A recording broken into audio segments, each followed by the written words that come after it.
vam arribar a la conclusió de que seria molt interessant oferir, no, als ajuntaments catalans aquesta possibilitat de poder viatjar aquí a Gàmbia perquè coneguessin el context cultural i antropològic de la MGF.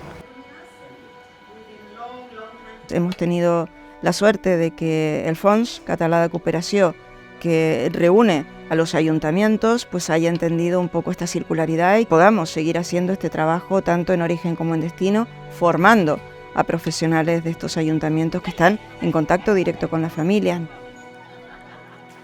Tenim una motxilla cultural i social que fa que a vegades les coses les miris una mica des de dalt i no tant des del costat, i això sí que m'ha servit molt per poder entendre què està passant aquí. I aquest tipus de viatge ens dona l'oportunitat de veure que la prevenció és molt millor que no la penalització, com és en el cas de la mutilació genital femenina. Que acabarà sortint d'aquest viatge, reformular o pensar el protocol d'abordatge en el territori, però des d'una mirada molt més contextualitzada, molt més acompanyada, molt més comunitària, no, en tot aquest procés i no quedar-nos en una part. Esta ha sido esa metodología que durante años se ha ido desarrollando y que, bueno, pues vamos avanzando, vamos exportando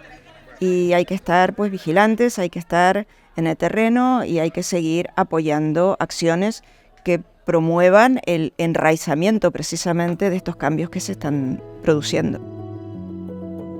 We are very happy because we take the knowledge and we are spreading it everywhere.